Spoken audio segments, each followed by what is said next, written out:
اور اس کے بعد یہ بات پورے شہر میں پھیل گئی کہ ہم پاکستانی دہشت گرد کے ساتھ ملے ہوئے ہیں اور اس کے ساتھ روح پوش ہوئے ہیں۔ تمہارے ساتھ ہمیشہ ایک عورت کا ذکر آتا رہا ہے۔ بعد میں اس عورت یعنی رتنا کا نام بھی لیا جانے لگا تھا، لیکن ہر شخص نہیں جانتا تھا کہ وہ عورت کون تھی۔ عام لوگوں کے لیے وہ ایک عورت تھی۔ اب اس نے مجھے یہاں تمہارے ساتھ دیکھا تو وہ سمجھ گیا کہ تم وہی دہشت گرد ہو جس کی پولیس کو تلاش ہے اور جو بہت خطرناک ہے۔ یہی وجہ ہے کہ وہ دہشت زدہ سا ہو کر چیختا ہوا بھاگ نکلا، مگر یہی خوف اسے کھا گیا۔ اگر وہ ہمیں دیکھ کر شناسائی ظاہر کیے بغیر خاموشی سے نکل جاتا تو شاید اس کے بجائے ہماری لاشیں ٹنگی ہوتی۔ بہرحال میں نے اس کے خاموش ہونے پر کہا، ہم ایک بڑی مصیبت سے بچ گئے، لیکن میرے خیال میں یہ جگہ ہمارے لیے محفوظ نہیں۔ جس طرح رام اوتار منہ اٹھائے یہاں چلا آیا تھا، کوئی اور بھی آ سکتا تھا۔ لگتا ہے کستوری یہاں کے مردوں میں کافی پاپولر ہے۔ میری اس بات پر کستوری کی ہونٹوں پر خفیف سی مسکراہٹ آ گئی، اور یہ پاپولیرٹی میرے لیے عذاب بنی ہوئی ہے۔ اس نے گہرا سانس لیتے ہوئے کہا، مجھے مال مفت سمجھا جاتا ہے، جس کا جب دل چاہتا ہے منہ اٹھائے چلا آتا ہے۔ لوگ کسی کی مجبوریوں کو نہیں سمجھتے۔ بعض تو مجھے ڈرا دھمکا کر اپنا الو سیدھا کر لیتے ہیں اور بعض میری کمزوریوں سے فائدہ اٹھاتے ہیں۔ میں سمجھتا ہوں اس میں کچھ غلطیاں تمہاری بھی ہیں۔ میں نے کہا، کچھ نہیں، بہت زیادہ۔ کستوری بولی، اگر میں شروع میں کمزوری نہ دکھاتی اور عورت بن کر ڈٹ جاتی تو آج مجھے ایسی صورتحال کا سامنا نہ کرنا پڑتا۔ یہاں تو ہم اپنے آپ کو محفوظ نہیں سمجھتے۔ کیا تمہاری نظروں میں وہ میری بات کاٹتے ہوئے بولی، تم نے پہلے بھی یہ بات کہی تھی اور میں اس سلسلے میں تمہیں بتانا چاہتی تھی۔ وہ اٹھ کر الماری کی دراز میں کچھ تلاش کرنے لگی، پھر چابیوں کا ایک گچھا نکال کر دوبارہ اپنی جگہ پر بیٹھ گئی۔ میرے پاس ایک اور ٹھکانہ ہے، وہ چابیوں کا گچھا دکھاتے ہوئے بولی۔ شرمیلا بائی کے مکان کی چابیاں میرے پاس ہیں، وہ بھرت پور گئی ہوئی ہے، ہم چند روز اس کے گھر رہ سکتے ہیں۔ شرمیلا بائی کون؟ میں نے سوالیہ نگاہوں سے اس کی طرف دیکھا۔ ایک رقاصہ ہے، میرے جاننے والی۔ وہ ایک ایسی ہستی ہے کہ جس پر میں ہر طرح سے اعتماد کر سکتی ہوں۔ وہ رقاصہ ہے، لیکن کبھی ایک جگہ پر ٹک کر نہیں بیٹھتی۔ کستوری نے جواب دیا۔ وہ چونکہ یہیں پیدا ہوئی اور یہیں پلی بڑی تھی، اس لیے اس نے ہنومان گڑھ سے اپنے قدم نہیں اکھڑنے دیے۔ وہ مختلف شہروں میں گھومتی رہتی ہے، کبھی نائٹ کلبوں میں، کبھی ہوٹلوں میں اور کبھی نوٹکوں میں رقص کے پروگرام کرتی ہے، لیکن ہر دوسرے تیسرے مہینے چند روز کے لیے یہاں ضرور آتی ہے۔ وہ چند لمحوں کو خاموش ہوئی، پھر بات جاری رکھتے ہوئے کہنے لگی، شرمیلا سے میری دوستی بہت پرانی ہے۔ ہم دونوں جب بھی یہاں ہوتی ہیں 2-4 دن اکٹھی ضرور رہتی ہیں، کبھی اس کے گھر اور کبھی وہ میرے گھر۔ میرے گھر کی چابیاں اس کے گھر میں رہتی ہیں اور اس کے گھر کی چابیاں میرے گھر۔ اس نے ہاتھ میں پکڑی ہوئی چابیوں کا گچھا دکھایا۔ پہلی مرتبہ جب میں یہاں آئی تھی تو میری اس سے ملاقات ہوئی تھی۔ انہی دنوں بھرت پور کے ایک نائٹ کلب سے اس کا 3 مہینے کا معاہدہ ہوا تھا۔ آج کل وہی ہے، تقریباً 1 مہینہ گزر چکا ہے، مزید 2 مہینے وہی رہے گی۔ کیا اس کا مکان بھی کسی ایسی ہی کچی بستی میں ہے؟ میں نے پوچھا۔ نہیں، کستوری مسکرا دی، میں ہی دوسروں کے تسلط میں رہی ہوں۔ شرمیلا آزاد ہے۔ شرمیلا کا مکان جدی پشتی ہے، وہ عرصہ پہلے ٹوٹ پھوٹ چکا تھا، لیکن چند مہینے پہلے شرمیلا نے بڑی رقم خرچ کر کے اسے مرمت کروایا ہے۔ جتنی رقم اس نے مکان کی مرمت پر لگائی ہے، اتنی رقم میں تو وہ نیا مکان بنا سکتی تھی۔ ہم آج ہی رات اس مکان میں منتقل ہو جائیں گے، لیکن تمہارے جاننے والوں کو پتہ چل جائے گا کہ تم کہاں رہ رہی ہو۔ اس طرح کیا وہ جگہ بھی ہمارے لیے غیر محفوظ نہیں رہے گی؟ میں نے کہا، صرف 2-3 دن۔ کستوری بولی، اس دوران تم میرا کام کر دو گے اور تمہارے لیے بھی خطرہ کسی حد تک ٹل جائے گا۔ تم دونوں اپنے راستے پر چلے جانا اور میں اپنا ٹھکانہ تلاش کر لوں گی۔ تم نے ابھی تک وہ کام نہیں بتایا۔ میں نے سوالیہ نگاہوں سے اس کی طرف دیکھا۔ دیال شنکر کی لاش ٹھکانے لگانے کے بعد بتاؤں گی، وہ کہتے ہوئے اٹھ کر ڈریسنگ ٹیبل کی دراز میں کچھ تلاش کرنے لگی۔ باتوں کے دوران وہ مسلسل اپنے بدن پر خراشوں کو سہلاتی رہی تھی۔ سمترا کا ہاتھ بھی بار بار اپنے گلے اور چہرے کی طرف اٹھ رہا تھا۔ کستوری نے ڈریسنگ کی دراز سے لوشن کی ایک بوتل نکال دی۔ پہلے اس نے کاٹن سے اپنی خراشوں پر لوشن لگایا، پھر لوشن کی بوتل اور کاٹن کا ایک ٹکڑا سمترا کی طرف بڑھا دیا۔ سمترا نے کاٹن کا ٹکڑا بھگو کر جیسے ہی چہرے کی ایک خراش پر رکھا، اس کے منہ سے سی کی آواز نکل گئی، لیکن اس کے بدن پر جہاں جہاں خراشیں تھیں وہاں لوشن لگانا پڑا۔ کستوری کمرے سے باہر آ گئی، میں بھی اس کے پیچھے ہی چلا آیا تھا۔ ہم دونوں برآمدے میں کھڑے تھے، ہر طرف سناٹا تھا۔ کسی وقت کسی آوارہ کتے کے بھونکنے کی آواز سنائی دے جاتی اور پھر خاموشی چھا جاتی۔ ہم تقریباً 15 منٹ تک وہاں بیٹھے رہے اور پھر دور کہیں کسی گھڑیال کی آواز نے ایک بار پھر رات کا سکوت توڑ دیا۔ میری تمام تر توجہ گھڑیال کی آواز پر تھی۔ 12 بجے تھے۔ ہو سکتا ہے شہر کے کسی حصے میں اب بھی کچھ رونق ہو، لیکن اس کچی بستی کی فضا پر قبرستان کی سی خاموشی تھی۔ میرا خیال ہے اب ہمیں یہاں سے نکل جانا چاہیے۔ کستوری نے میری طرف دیکھتے ہوئے مدھم لہجے میں کہا، اور وہ لاش؟ میں نے پوچھا۔ اس بستی کے پچھلی طرف ایک گندا نالا ہے، ہم دیال شنکر کی لاش کو اس میں پھینک دیں گے، کستوری نے جواب دیا۔ ہم دونوں اس کمرے میں آ گئے جہاں دیال شنکر کی لاش ٹنگی ہوئی تھی۔ کستوری نے بتی جلا دی، لاش کا چہرہ کچھ اور بھی بھیانک ہو گیا تھا۔ ہم دونوں نے لاش کو نیچے اتار لیا۔ کستوری نے بستر کی چادر فرش پر بچھا دی، لاش کو اٹھا کر چادر پر ڈالا اور اسے باندھ کر گٹھری بنا لی۔ سمترا بھی اس کمرے میں آ گئی، اس نے سوٹ کیس اٹھا لیا۔ کستوری نے دونوں کمروں کا تنقیدی جائزہ لیا۔ میں لاش کو کندھے پر اٹھا کر کمرے سے باہر آ چکا تھا۔ کستوری نے دونوں کمروں کی بتیاں بجھا کر دروازے بند کر دیے تھے۔ اس نے باہر کا دروازہ کھول کر گلی میں جھانکا اور مجھے اشارہ کر دیا۔ میں گٹری کو کندھے پر اٹھائے باہر آ گیا۔ سمترا بھی میرے پیچھے ہی تھی۔ کستوری نے دروازہ بند کر کے تالا لگا دیا اور تاریک گلی میں ایک طرف چلنے لگی۔ ہم بھی اس کے پیچھے ہی تھے۔ دیال شنکر خاصا بھاری بھرکم آدمی تھا، اس کے بوجھ سے میرا کندھا جھکا جا رہا تھا، مگر یہ بوجھ تو مجھے اٹھانا ہی تھا۔ میں تیز تیز قدم اٹھاتا رہا۔ کستوری میرے آگے اور سمترا میرے پیچھے چل رہی تھی۔ گلیاں تنگ اور تاریک تھیں۔ کستوری میرے آگے آگے چل رہی تھی، اس لیے میں بھی بے فکری سے تیز تیز قدم اٹھاتا ہوا اس کے پیچھے چل رہا تھا۔ اگرچہ رات آدھی سے زیادہ بیت چکی تھی، لیکن پھر بھی یہ خوف بہرحال اپنی جگہ موجود تھا کہ اگر اچانک ہی کسی سے سامنا ہو گیا تو کیا کیا جائے گا۔ کستوری ایک اور تنگ سی گلی میں مڑ گئی۔ اس کے ساتھ ہی مجھے شراب کی ہلکی سی آواز سنائی دی۔ مجھے سمجھنے میں دیر نہیں لگی کہ آگے کیچڑ ہے اور کستوری کا پیر کیچڑ میں پڑ گیا ہے۔ آگے کیچڑ ہے، ذرا سنبھل کر آنا، کستوری نے مڑ کر سرگوشی میں کہا۔ میں اس کے خبردار کرنے سے پہلے ہی رک گیا تھا۔ میرے کندھے پر لاش کا بوجھ جیسے بڑھتا ہی جا رہا تھا اور میں اس کمبخت کو دوسرے کندھے پر منتقل بھی نہیں کر سکتا تھا۔ میں نے ایک ہاتھ سے کندھے پر لاش کو سنبھالے رکھا اور دوسرے ہاتھ سے دیوار کا سہارا لے کر ٹٹول کر آگے بڑھنے لگا۔ کیچڑ میں پیر رکھنے سے شڑاپ شڑاپ کی ہلکی سی آواز ابھر رہی تھی۔ یہ کیچڑ غالباً اس گلی میں خاصا دور تک تھا۔ چند گز آگے ایک اور تنگ سی گلی بائیں طرف سے اس طرف آ ملتی تھی۔ کستوری سیدھی نکل گئی اور میں جیسے ہی بائیں طرف والی گلی کے سامنے پہنچا، گھراہٹ کی ہلکی سی آواز سن کر میرا دل اچھل کر حلق میں آ گیا، اور اس سے پہلے کہ میں کچھ سمجھ سکتا، ایک کتے نے خوفناک انداز میں بھونکتے ہوئے مجھ پر چھلانگ لگا دی۔ میں ایک دم بدحواس ہو چکا تھا۔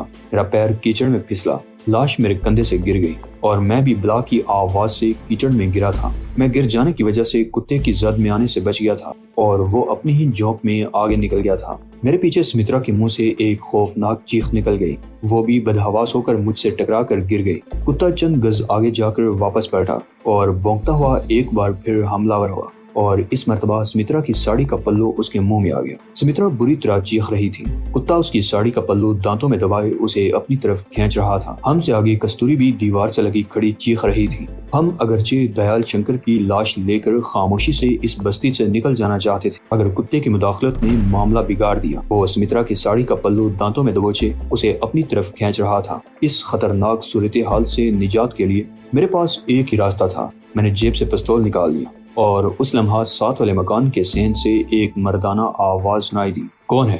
گلی میں کون ہے؟ میں نے گولی چلا دی۔ کتا ڈیر ہو گیا، ساڑی کا پلو اس کے دانت کی گرفت سے چھوٹ گیا اور اس کے منہ سے چیوں کی کربناک آوازیں سنائی دینے لگی۔ اس کے فوراً ہی بعد اس مکان کے اندر کوئی دروازہ دڑ سے بند ہونے کی آواز سنائی دی۔ کستوری دوڑ کر ہمارے قریب آ گئی۔ وہ اگرچہ خوفزدہ تھی، مگر اس نے سمترا کو سہارا دے کر اٹھایا اور قریب پڑا ہوا سوٹ کیس بھی اٹھا لیا۔ میرا دل چاہ رہا تھا کہ دیال شنکر کی لاش یہیں چھوڑ کر بھاگ جاؤں، مگر ہم کستوری کے مکان سے زیادہ دور نہیں تھے۔ لاش ملنے کے بعد پنڈت رام اوتار جیسے آدمیوں کے لیے اس لاش کا کستوری سے تعلق ثابت کرنا زیادہ مشکل نہ ہوتا، اور پھر ہماری موجودگی بھی راز میں نہیں رہ سکتی تھی۔ اس لاش کو تو ایسی جگہ ٹھکانے لگانا چاہیے تھا جہاں کم از کم 2-4 دن تک اس کا سراغ نہ مل سکے۔ یہ غنیمت تھا کہ قرب جوار میں کوئی اور کتا نہیں تھا، تاہم دور دوسری گلیوں میں کتوں نے بھونکتے ہوئے آسمان سر پر اٹھا لیا تھا۔ قریبی مکان سے کتے کے بھونکنے اور سمترا کی چیخوں کی آواز سن کر کسی نے صورتحال معلوم کرنے کی کوشش کی تھی، مگر فائر کی آواز سن کر اس نے بھی کمرے میں گھس کر دروازہ دڑ سے بند کر لیا تھا، اور میرا خیال تھا کہ کسی اور گھر سے بھی کوئی باہر نکلنے کی ہمت نہیں کرے گا۔ میں اگرچہ خاصا بدحواس ہو چکا تھا، لیکن صورتحال کی نزاکت کا احساس کرتے ہوئے میں نے نیچے جھک کر بڑی مشکل سے کیچڑ میں لتڑا ہوا لاش والا گٹھڑ کندھے پر اٹھایا اور سمترا اور کستوری کے پیچھے پیچھے تیز تیز قدم اٹھاتے ہوئے چلنے لگا۔ اس کے بعد ہمیں اس قسم کی کسی پریشانی کا سامنا نہیں کرنا پڑا۔ ہم چند گلیوں میں چکرانے کے بعد بستی کے دوسری طرف نکل آئے۔ گندے نالے کی بدبو سے میرا دماغ پھٹنے لگا۔ وہ نالا خاصا گہرا اور تقریباً 100 فٹ چوڑا تھا۔ اس کے دوسری طرف کافی دور کسی مہذب آبادی کی روشنیاں دکھائی دے رہی تھی۔ میں کستوری کے پیچھے چلتا رہا۔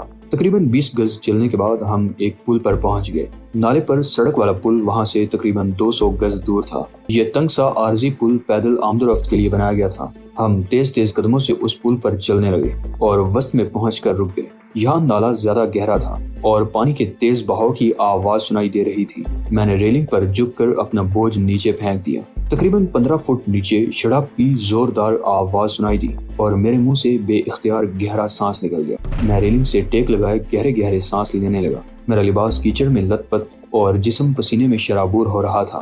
میں کبھی سوچ بھی نہیں سکتا تھا کہ اس قسم کی صورتحال سے بھی دوچار ہونا پڑے گا۔ یہاں اگرچہ ٹھنڈی اور تیز ہوا چل رہی تھی مگر نالے کے پانی سے اٹھنے والے تافن سے میرا دماغ پھٹا جا رہا تھا۔ سمترا اور کستوری بھی ہانپ رہی تھی۔ ہم زیادہ دیر وہاں نہیں رک سکتے تھے۔ 2 منٹ بعد ہم پل پر آگے کی طرف چلنے لگے۔ میرے جوتوں میں بھی کیچڑ یا پانی بھر گیا تھا جس سے چلنے میں الجھن اور دشواری ہو رہی تھی۔ سمترا ننگے پیر تھی۔ وہ جب کیچڑ میں گری تھی تو چپل کیچڑ میں دس گئے تھے۔ کتے کے حملے سے وہ اس قدر بدحواس اور خوف زدہ ہو گئی تھی کہ چپل تلاش کرنے کا ہوش ہی نہیں رہا تھا۔ پل کے دوسری طرف نالے کے کنارے پر دور دور تک کوڑے کے ڈھیر لگے ہوئے تھے اور ان ڈھیروں میں کہیں کہیں سے دھواں بھی اٹھ رہا تھا۔ شہر کا صفائی کرنے والا عملہ کوڑا یہاں ڈھیر کر کے اس میں آگ لگا دیتا تھا اور اس طرح یہاں سے اٹھنے والا دھواں پورے شہر کی فضا کو متاثر کرتا تھا۔ کوڑے کے ان ڈھیروں سے آگے غالباً کھیل کا میدان تھا جس کے دوسری طرف مکانوں کا سلسلہ شروع ہو جاتا تھا۔ یہ آبادی گنجان نہیں تھی، پرانے طرز کے مکان تھے اور ہر مکان کے ساتھ لمبا چوڑا کمپاؤنڈ تھا۔ اس طرح ان مکانوں کے بیچ خاصا فاصلہ تھا۔ کستوری ایک گلی میں داخل ہو کر بائیں طرف مڑ گئی۔ کافی کشادہ گلی تھی جو زیادہ طویل ثابت نہیں ہوئی تھی۔ اس کے اختتام پر بہت چوڑی سڑک تھی۔ اس سڑک پر سامنے کی طرف حویلی نما پرانی طرز کے مکانات تھے جن کی دیواریں خاصی اونچی تھیں۔ کسی گیٹ کے اندر کافی دور عمارت میں کہیں روشنی نظر آ جاتی۔ کستوری ایک ایسے مکان کے سامنے رک گئی جس کی باؤنڈری وال 5-6 فٹ سے زیادہ نہیں تھی۔ گیٹ بھی پرانی طرز کا نہیں، بنگلے کی طرح نئی طرز کا تھا۔ باؤنڈری وال کے دوسری طرف لاتعداد درخت تھے اور ان درختوں کے پیچھے وہ عمارت تاریکی میں ڈوبی ہوئی تھی۔ گیٹ کے سامنے رک کر کستوری نے چابیوں کا گچھا نکالا اور پھر ایک چابی منتخب کر کے ذیلی دروازہ کھولنے لگی۔ ہمارے اندر داخل ہونے کے بعد اس نے گیٹ بند کر دیا۔ درختوں کے درمیان بجری کی وہ روش خاصی طویل تھی جس کے اختتام پر وہ حویلی نما عمارت تھی جو زیادہ بڑی نہیں تھی۔ پورچ میں بائیں طرف بالکل آخر میں کوئی گاڑی بھی کھڑی تھی۔ یہاں کوئی ہے کیا؟ میں نے کستوری کی طرف جھکتے ہوئے سرگوشی کی۔ نہیں، تمہیں یہ شبہ کیوں ہوا؟ کستوری نے پوچھا۔ وہ گاڑی؟ میں نے اس طرف اشارہ کیا۔ وہ کستوری پورچ میں داخل ہوتے ہوئے بولی، شرمیلا کی ہے لیکن استعمال کے قابل نہیں رہی، عرصہ سے یہاں کھڑی ہے۔ وہ چند لمحوں کو خاموش ہوئی، پھر بولی، تم نے یہ تو سنا ہی ہوگا کہ راجے مہاراجے اپنی شان بڑھانے کے لیے اپنے دروازے پر ہاتھی باندھا کرتے تھے۔ ہاتھیوں کا دور تو اب گزر چکا، ان کی جگہ گاڑیوں نے لے لی۔ تو یہ سمجھ لو کہ شرمیلا نے بھی اپنی شان بڑھانے کے لیے یہ کھٹارا یہاں کھڑی کر رکھی ہے۔ دیکھنے والوں پر کچھ روب تو پڑتا ہے۔ باتیں کرتے ہوئے اس نے پورچ والا دروازہ بھی کھول دیا۔ وہ کچھ دیر تک دیوار ٹٹولتی رہی، پھر چٹ کی ہلکی سی آواز ابھری اور وہ جگہ روشن ہو گئی۔ یہ ایک کشادہ راہداری تھی جس کے اختتام پر ایک مختصر سا ہال تھا۔ کستوری بتی جلا کر ہماری طرف دیکھے بغیر آگے بڑھ گئی اور ہال کمرے میں پہنچ کر بھی بتی جلا دی۔ اتنے میں ہم بھی اس کے قریب پہنچ گئے۔ کستوری نے مڑ کر ہماری طرف دیکھا اور دوسرے ہی لمحے اس کے حلق سے کہے ابل پڑے۔ ایک لمحہ کو مجھے شبہ ہوا کہ کہیں اس کا دماغ تو خراب نہیں ہو گیا، لیکن یہ کہے لگانے کی وجہ میری سمجھ میں آ گئی۔ میں نے سمترا کی طرف دیکھا۔ اس کا لباس تو کیچڑ میں لت پت تھا ہی، ہاتھ منہ اور چہرہ بھی لتڑا ہوا تھا اور غالباً ایسی ہی حالت میری بھی تھی۔ یوں تو کستوری کا لباس اور ہاتھ بھی کیچڑ آلود تھے مگر اس کا چہرہ بچا ہوا تھا۔ اب مجھے اپنے آپ سے گن آنے لگی ہے۔ میں نے کستوری کی طرف دیکھتے ہوئے کہا، مجھے باتھ روم کا راستہ بتاؤ۔ کستوری مجھے ایک کمرے میں لے آئی اور باتھ روم کے دروازے کی طرف اشارہ کر دیا۔ تم یہاں اپنا حلیہ درست کر لو، میں سمترا کو دوسرے باتھ روم میں لے جاتی ہوں۔ وہ کہتے ہوئے کمرے سے باہر چلی گئی۔ میں نے کمرے کا دروازہ بھی بند نہیں کیا اور باتھ روم میں گھستے ہی کپڑے اتار کر پھینک دیے اور شاور کھول دیا۔ باتھ روم کا دروازہ بھی کھلا ہی رہنے دیا۔ میں کافی دیر تک شاور کے نیچے کھڑا رہا۔ بدن پر سے کیچڑ بہہ جانے کے بعد میں نے ادھر ادھر دیکھا اور صابن اٹھا کر جسم پر رگڑنے لگا۔ میں تقریباً آدھا گھنٹہ شاور کے نیچے کھڑا رہا، پھر پانی بند کر کے ادھر ادھر دیکھنے لگا۔ باتھ روم میں شیشے کے دروازے والا ایک کیبنٹ بھی تھا جس میں مختلف اقسام کے لوشن، کریمیں اور اسپرے رکھے ہوئے تھے۔ اس کے ساتھ ہی تولیہ سٹینڈ بھی تھا، مگر اس پر تولیہ نہیں تھا۔ میں باتھ روم سے نکل آیا اور بیڈ پر بچھی ہوئی چادر اٹھا کر جسم پر لپیٹ لی اور کمرے سے باہر آ گئے۔ سامنے والے کمرے کا دروازہ کھلا ہوا تھا اور بتی جل رہی تھی۔ کوئی دکھائی تو نہیں دیا، البتہ بائیں طرف باتھ روم سے سمترا اور کستوری کے ہنسنے کی ہلکی ہلکی آوازیں سنائی دے رہی تھی۔ میں ہال کمرے میں آ کر ایک صوفے پر بیٹھ گیا۔ تقریباً آدھے گھنٹے بعد وہ دونوں اس کمرے سے برآمد ہوئی۔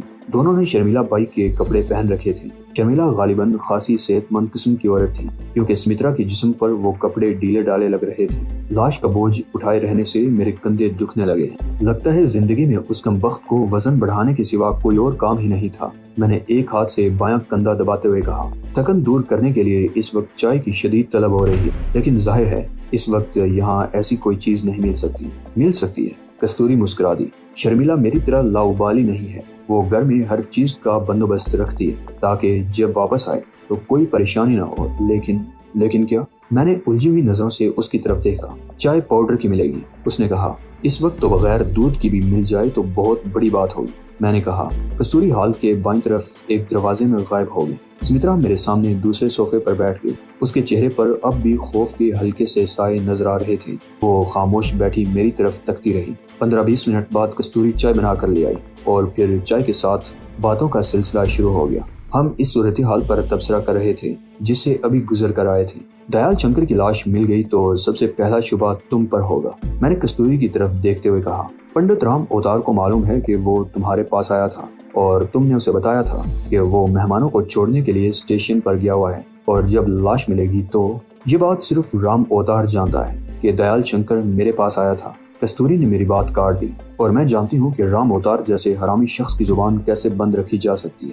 ہاں، وہ تو میں اچھی طرح جان گیا ہوں، میں نے مسکراتے ہوئے کہا۔ لیکن وہ بات کیا ہے؟ میرا مطلب ہے وہ کام جس کے لیے تم نے ہمیں پناہ دی ہے، وہ کام بھی اس حرامی سے متعلق ہے، کستوری نے کہا اور سمترا کی طرف دیکھنے لگی۔ وہ شاید اس کے سامنے کچھ کہتے ہوئے جھجک رہی تھی۔ میرا خیال ہے تمہیں نیند آ رہی ہے، چلو میں تمہیں کمرے میں چھوڑ آؤں، بلکہ تم اس کمرے میں چلی جاؤ۔ سمترا نے میری طرف دیکھا، میں نے اشارہ کر دیا۔ وہ کچھ کہے بغیر اٹھ کر اس کمرے کی طرف چلی گئی۔ ہاں، اب بتاؤ قصہ کیا ہے؟ میں نے سوالیہ نگاہوں سے کستوری کی طرف دیکھا۔